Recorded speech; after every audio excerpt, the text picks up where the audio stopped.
So people have a tendency to think that Titanic was speeding in the hours leading up to her collision with an iceberg on the night of April 14th, 1912. Well, that may not necessarily be true.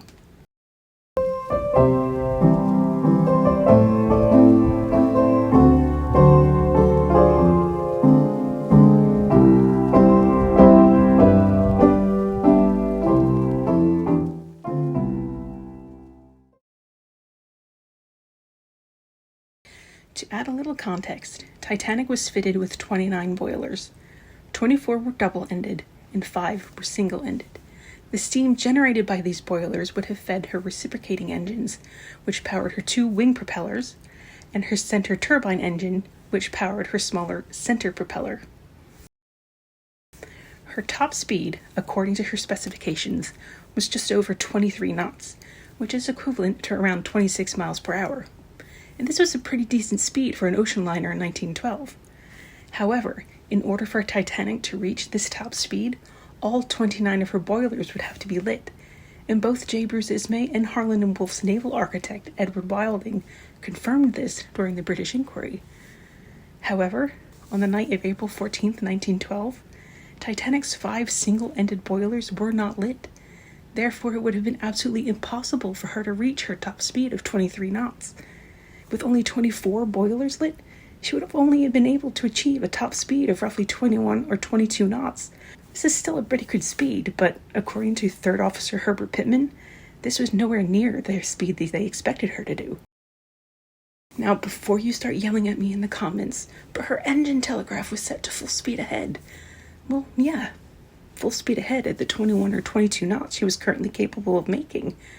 This was cruising speed, and at the equivalent of 24 miles per hour, this wasn't exactly pedal to the metal, blazing a trail of fire across the open seas level of speed. This wasn't Fast and Furious North Atlantic Drift. And yes, Titanic was approaching an ice field on April the 14th, but was she speeding is the question. In my opinion, no. And you are absolutely free to disagree with me, of course. I'm not going to be so arrogant as to say that, well, now that I've shared my opinion, I demand you agree with me or else. That's not the point of this video. What I'm trying to do is share a point of view that's a little different from the general consensus. And the general consensus seems to be that Titanic's captain and her officers were arrogant, incompetent, negligent, or just generally reckless, which couldn't be further from the truth. These men went through hell to train as sailors and to qualify for a place as an ocean liner's officer, especially for a place on the coveted North Atlantic run, and they certainly didn't get there by being idiots. So, if anything, I'm using this video to come to their defense. And their defense is the hill I will always choose to die on. They are my ride or die, if you will. Okay, I'll stop making Fast and Furious references now. So at this point, I think I need to mention Titanic's ice messages because I feel like a lot of people have the wrong idea about them. I think people have a tendency to think that these messages were somehow disregarded or deliberately ignored, which is just wildly untrue. Ice was, and still is, taken very seriously at sea, and Titanic was no exception. Just because she fell victim to ice does not mean her crew didn't take it seriously. In other words, just because you got rear-ended at a red light doesn't mean you didn't take the rules of the road seriously. Throughout her voyage, Titanic received many messages regarding ice from the other ships in the area.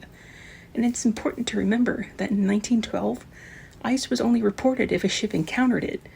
We didn't have International Ice Patrol yet, so the onus was on an individual ship to alert everyone else that there might be danger. On April 14th alone, Titanic received 8 messages. Well, the number varies, but I think it's about 6 or 8.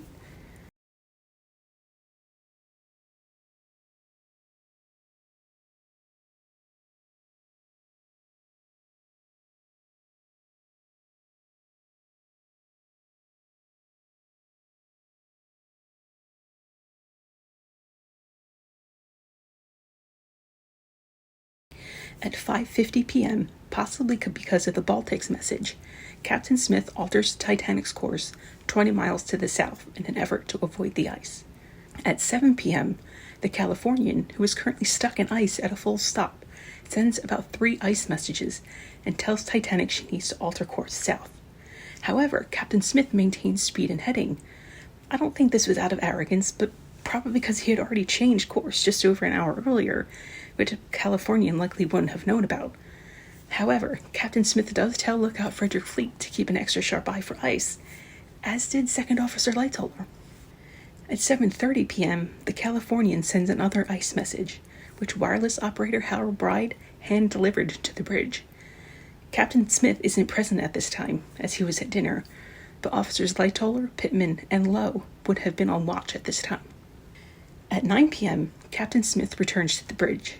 The weather is, for all intents and purposes, perfect.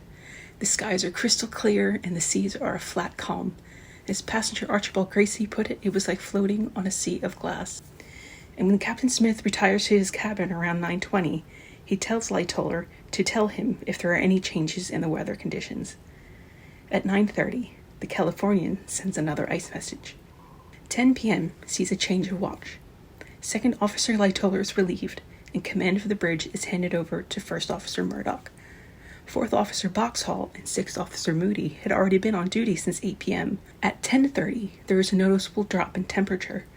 Up to this point, the weather had been hovering around 50 degrees Fahrenheit, I believe, but is now about 31 degrees Fahrenheit. The water temperature now would be about 28 degrees Fahrenheit. This indicates that Titanic has entered the Labrador Current. At 10:55 p.m., Californian sends her final message about the ice. This was very quick and very informal, but is now known as the infamous message that prompted wireless operator Jack Phillips to respond, "Shut up, I'm working, Cape Race." And this is when the Californian's wireless operator shuts down his set for the night. This wasn't because he was upset for being yelled at, but because it was almost 11 p.m. and he was Californian's only wireless operator. California was much smaller than Titanic, only required one operator, and he needed to get to bed. Now, people over the years have given Jack Phillips a hard time over this message, and they seem to blame the disaster on him for not delivering this last ice warning to the bridge. But really, what purpose would it have served? I honestly don't think it would have made much of a difference, considering Titanic had been receiving warnings for the last 4 days, and the Californian herself had just sent 6 messages within the last 4 hours.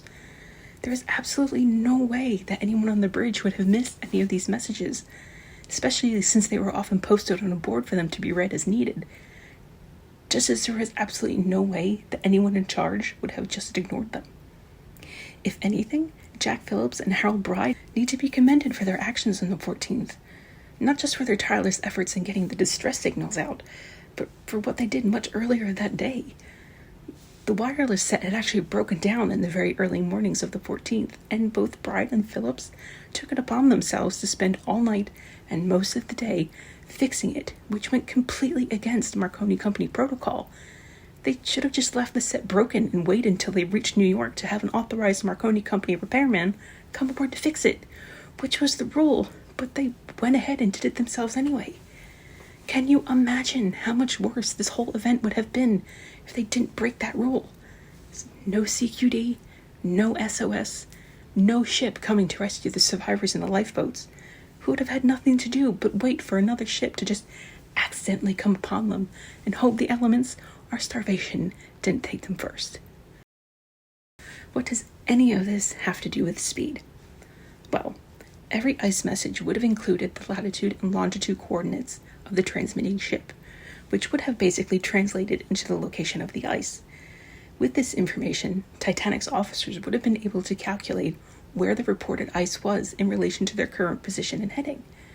They would also have been able to calculate the time they would have gotten into that area based on their speed. They would have been well aware of what was ahead of them, and they took every precaution they could under the circumstances, like telling the lookouts to keep an extra sharp eye. And also, please don't mention the binoculars. They would have had absolutely no use that night. There was a new moon, which meant it wasn't visible in the night sky, so using binoculars on a pitch-dark night to look for ice would be like you trying to use them to find your fuse box when your power goes out at 11 p.m.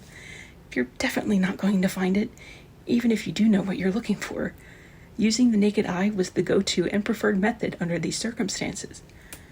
On the 14th, the weather was clear and calm, and both the lookouts and the officers were confident they would see something before it became a problem. This was their job. They were trained for this, and for some of them, they had decades of experience. But they still should have slowed down, you say. Well, let me phrase this situation another way. One for our modern-day brains. Say you're driving down the road on a road trip. You're a few hours into your journey when your phone dings. It's your GPS telling you there's construction up ahead, and traffic is really backed up. It's about 100 miles in front of you. Currently, though, traffic's moving pretty good, the weather's great, everything's perfect. If you were this driver, what would you do? You've been warned there's something coming up ahead of you that might be dangerous if not handled correctly. Do you slow down to construction zone speeds right now, 100 miles before you get to the actual construction zone? Or would you continue at your current speed and start to slow down when you start to see the backed up traffic in the area your GPS told you about? You'd keep going, right? Slowing down now wouldn't make any sense, and it would just take you that much longer to get to your destination. You'll be fine. You'll just be extra careful in case the heavy traffic starts sooner than expected. Then, out of nowhere, the 18-wheeler that's been traveling in the lane beside you blows a tire. The driver loses control, and the truck jackknifes across 3 lanes. You're suddenly stuck in the middle of a 10-car pileup, and your car is beyond totaled. You manage to get out, and you call the police to report the emergency. But when they show up, they look at you, confused. And they ask, well, how fast were you going? You didn't see this in time to swerve around it? Obviously, the short answer is no. You couldn't. It was a catastrophic freak accident that occurred in an area that you weren't warned would be a problem. That was the same for Titanic. She was told where the ice would be several times over several days, but she happened to encounter the fatal iceberg in an area she wasn't warned about, and due to a perfect storm of weather factors, she couldn't see coming. Titanic was that driver in the middle of that pileup, and the general consensus seems to lean in favor of those cops, saying that she was going too fast, and the collision was her fault, just like the inquiries in 1912 did. In my opinion, Titanic was not traveling too fast. The officers were not at fault for this disaster, and honestly, they deserve better.